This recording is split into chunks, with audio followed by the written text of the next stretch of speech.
নমস্কাৰ, এটা নতুন ভিডিঅ'লৈ আপোনালোকক পুনৰবাৰ স্বাগতম জনাইছোঁ। আশা কৰোঁ আপোনালোক সকলো ভালে কুশলে আছে আৰু আপোনালোকৰ আশীৰ্বাদত বৰ্তমান আজিৰ এই সময়লৈকে মই ভালে কুশলে আছোঁ। আজিৰ যিটো ভিডিঅ' প্ৰস্তুত কৰিব ওলাইছোঁ, এই ভিডিঅ'টো আপোনালোকে শুনি ভাল পাব, চাই ভাল পাব, কাৰণ এই ভিডিঅ'টোত মই আপোনালোকক বিভিন্ন ধৰণৰ এনে কিছু কথাৰ অভিজ্ঞতাৰ কথা বৰ্ণনা কৰিম, যিটো আপোনালোকে শুনি যথেষ্ট উপকৃত হ'ব। আপোনাৰ নিজৰ স্বামী, নিজৰ পুত্ৰ, নিজৰ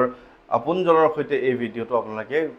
শ্বেয়াৰ কৰিব পাৰিব বা আপোনালোকেও তেনেধৰণৰ কিছু নিয়মৰ দ্বাৰা আপোনাৰ মানুহজনক, আপোনাৰ পুত্ৰক, আপোনাৰ ভাতৃক, আপোনাৰ দাদাক আপুনি নিচাজাতীয় দ্ৰব্যৰ পৰা এৰাবলৈ বহুত বেছি আপোনালোকে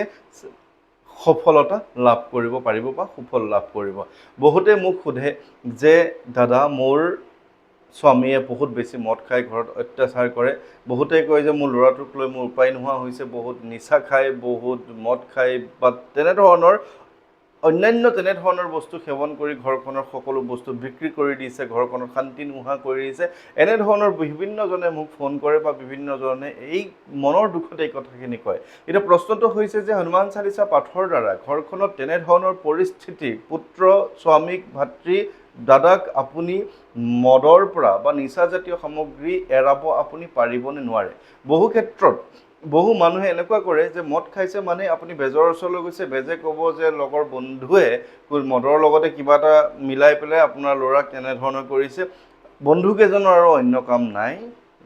নিজৰ বন্ধু বুলি একেলগে খাইছে, কোনোবা এজনে আকৌ কিবা এটা মিলাই কিবা দিব পাৰে। প্ৰত্যেকগৰাকী বন্ধুৰ মাতৃয়ে যদি বেলেগে বেলেগে এজন বেজৰ ওচৰলৈ গৈ সেই কথাটো সোধে, প্ৰত্যেকজনকে একেটা কথাই ক'ব, তাৰমানে কোনে কৰিছে। ইজনে সিজনক সন্দেহ কৰি বন্ধুত্ব ভঙাৰ বাহিৰেতো আৰু একো নহয়, নহয় জানো? গতিকে আমি বুজিব লাগিব নিজেই যে আমি কি কৰি আছোঁ, আমি কি খাই আছোঁ, আমি নিজৰ জীৱনটো আমি কলৈ লৈ গৈ আছোঁ। গতিকে এই কথাটো আমি বুজিব লাগে, কাৰণ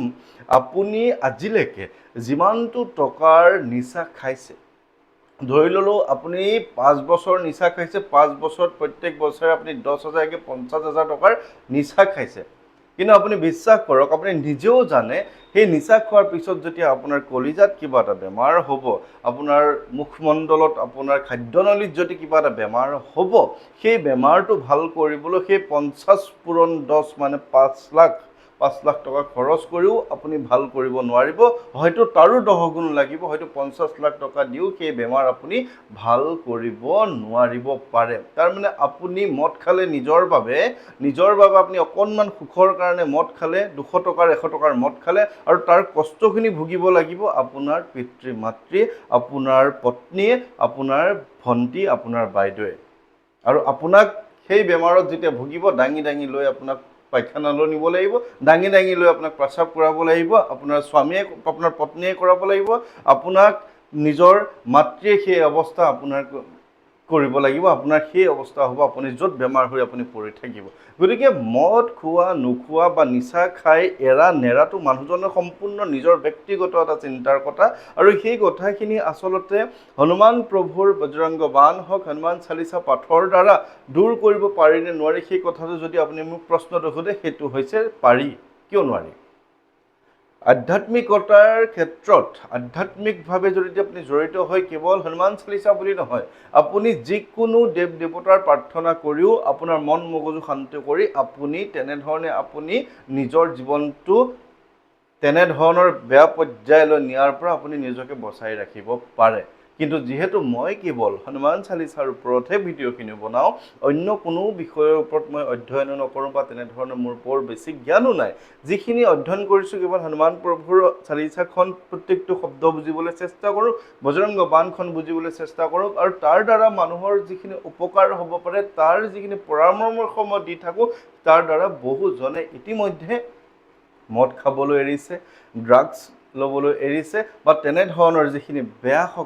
বেয়া বস্তু খাই মানুহৰ জীৱনটো ক্ষতি কৰে, সেইখিনি খাবলৈ এৰিছে। এতিয়া আপুনি কি কৰিব? আপুনি এগৰাকী পত্নী হৈ কি কৰিব? সংকল্প ল'ব পাৰে। আপুনি সংকল্প ল'ব পাৰে, আপুনি তেখেতৰ ভালৰ বাবে, আপোনাৰ স্বামীয়ে যাতে অপকাৰী বা তেনেধৰণৰ বেয়া বস্তুবোৰ নাখায়, আপোনাৰ পুত্ৰই যাতে নাখায়, তেনেধৰণে আপুনি হনুমান প্ৰভুৰ ওচৰত একান্ত আঁতৰভাৱে তেখেতৰ ওচৰত তেখেতে পাহাৰ ডঙা ফটোখন ল'ব পাৰে। মনোবল বৃদ্ধি যিহেতু হ'ব লাগে, মনোবল বৃদ্ধিৰ বাবে পাহাৰ ডঙা ফটোখন লাগে। পাহাৰ ডঙা ফটোখন লৈ আপুনি নিজৰ স্বামী, নিজৰ পুত্ৰৰ, নিজৰ ভাতৃ তেনেধৰণে ভালৰ বাবে আপুনি হনুমান চালিচা সংকল্প লৈ খুব ন্যূনতম 3 দিন আপুনি হনুমান চালিচা আপুনি পাঠ কৰক প্ৰত্যেক দিনাই সেই 3 দিন যদি মঙ্গলবাৰৰ পৰা আৰম্ভ কৰে মঙ্গল বুধ বৃহস্পতি যদি শনিবাৰৰ পৰা আৰম্ভ কৰে শনি দেও সোম এনেধৰণে আপুনি সংকল্পৰ ভিডিঅ'খিনি মোৰ নিয়ম নীতিখিনি চাই ল'ব ভিডিঅ' ইতিমধ্যে দিয়া আছে বহুকেইটা তেনেধৰণে আপুনি ল'ব পাৰে নিজৰ ইচ্ছামতে একেটা সময়তে আপুনি হনুমান চালিচা পাঠ কৰিব যি সময়ত আপোনাৰ মানুহজন মদ খাই ঘৰলৈ আহিব বুলি ভাবে ঘৰখনত তেওঁ যেতিয়া অত্যাচাৰ কৰে বুলি আপুনি ভাবে সেই সময়টো আপুনি নিশ্চয় জানে কি সময়ত আহিব বা তেখেত অহাৰ পিছত আপুনি প্ৰত্যেক দিনে সংকল্প লওক আপুনি চাব আপোনাৰ ধূপ ধূনাৰ গোন্ধই আপোনাৰ মনৰ যি শক্তি আপোনাৰ আতুৰভাৱে যি তেখেতক আহ্বান কৰিছে যে আপোনাৰ স্বামী ঠিক হৈ যাওক আপোনাৰ পুত্ৰ ঠিক হৈ যাওক আপোনাৰ পুত্ৰৰ মন মগজু প্ৰভু ভগৱন্তই সেইখিনি হনুমান প্ৰভুৰ কৃপাৰ দ্বাৰা সেই বস্তুখিনিৰ পৰা আঁতৰাই দিব এতিয়ালৈকে মই মোৰ এই মাৰ্গত অহাৰ পৰা বহুজনে মদ খাবলৈ এৰিলে বহুজনে চিগাৰেট খাবলৈ এৰিলে বহুজনে অন্য বেয়া বস্তু খাবলৈ এৰিলে সেইদিনা মাজতে এগৰাকী মানুহে মোক ফোন কৰিছে যে আমাৰ ল'ৰা ভাল হৈ গ'ল কাৰণ এনেকৈ মোক কৈছিলে যে ভাত বনাই থাকোঁতে গেছৰ যিটো বাৰ্ণাৰটো মানে চুলা বুলি কয় ন গেছৰ চুলাটো ভাত বনাই থাকোঁতে নিজৰ পুত্ৰই গৈ নি বিক্ৰী কৰি দিছে কিহৰ কাৰণে বিক্ৰী কৰিছে তেওঁ এটা বেয়া বস্তু খায় যে বেয়া বস্তুটো খাবৰ বাবে পইচা লাগে তেওঁ ঘৰৰ সম্পূৰ্ণ বস্তু বিক্ৰী কৰি শেষ কৰি দিছে অৱশেষত মাতৃগৰাকীয়ে মোক ফোন কৰি কান্দি কান্দি কৈছে যে মোক ভাত বনাই থকা বস্তুটো মোৰ লৈ গৈছে কাপোৰ কানিৰ পৰা একো নাই চব বস্তু বিক্ৰী কৰি দিছে আৰু সেইদিনা মানুহগৰাকীয়ে মোক হাঁহি হাঁহি ফোন কৰিছে যে ল'ৰাটো ভাল হৈ গ'ল আৰু কোনো ধৰণৰ তেনেকুৱা একো নাই সি ভাল হ'ল আৰু সিও নিজেও আপোনাৰ কথা কৈ থাকে হনুমান চালিচা সি পাঠ কৰিব লৈছে মই তেওঁলোকৰ ঘৰত সেই যুৱকজনৰ জন্মদিনৰ দিনা মোক মাতিছিলে সেইখিনি সময়ত কিন্তু যুৱকজনো ঘৰত নাছিলে কিন্তু ভগৱন্তৰ কৃপা তেওঁ ভাল হৈ গ'ল ঠিক তেনেকৈ মঙ্গলদৈ ওচৰৰ পাজৰ এজন ল'ৰাই যুৱকে মোক কৈছে মেছেজ কৰিছে যে আপুনি অহাৰ পিছৰ পৰা মই মদ খাবলৈ এৰিলোঁ পৰহি দিনা জাগিৰোডত এজন দাদাই জ্যেষ্ঠ এজন লোকে মোক নিজেই ফোন কৰি মানে লগ পাই কৈছে যে মই আপুনি অহাৰ পিছত চিগাৰেট খাবলৈ এৰিলোঁ ঠিক তেনেকৈ কিছু লোকৰ গৃহলৈ নোযোৱা কিয় তেওঁলোকৰ পত্নীয়ে তেওঁলোকৰ মাতৃয়ে সংকল্প লৈ হনুমান চালিচা পাঠ কৰি নিজৰ পুত্ৰক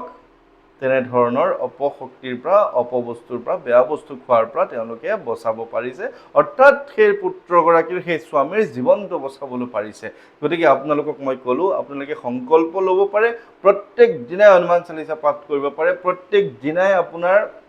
মানুহজনৰ সন্মুখত সংকল্পটো ল'বই তাৰ উপৰিও প্ৰত্যেক দিনা তেখেত থকাৰ অৱস্থাত আপুনি ধুনীয়াকৈ হনুমান চালিচা পাঠ কৰক জয় হনুমান জ্ঞান গুণ সাগৰ জয় কপীশ তিহু লোক উজাगर रामदूत अतुलित बल धामा अंजनी पुत्र पवन सुत नामा महावीर विक्रम बजरंगी कुमति निवार सुमति के संगी कंचन वरण विराज सुवेशा कानन कुंडल कुंचित केसा আপুনি পাঠ কৰি থাকক তেওঁ কি কৰিছে আপোনাৰ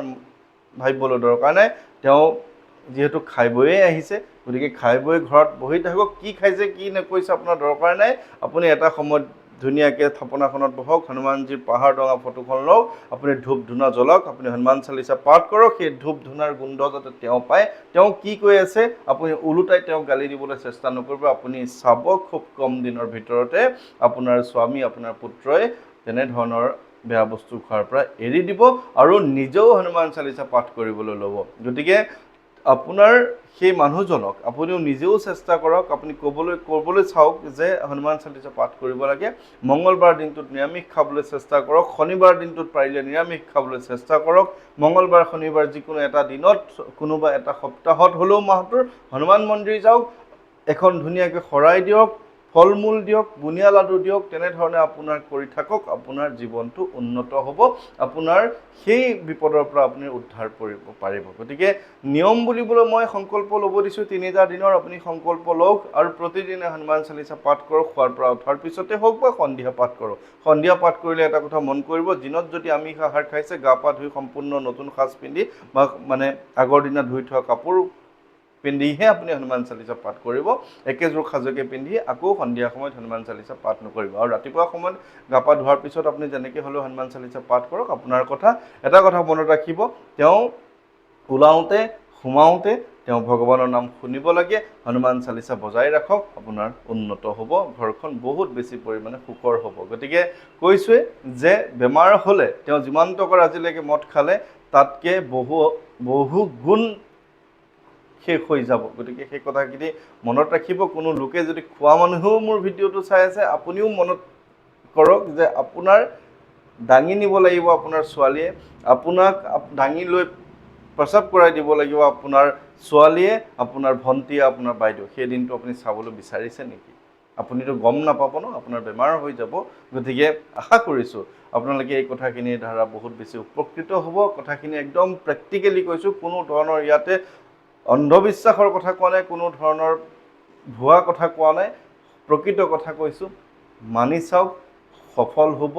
আপোনাৰ ভাল হ'লে মোৰো ভাল হ'ব। ধন্যবাদ, ভালে থাকিব। জয় শ্ৰীৰাম।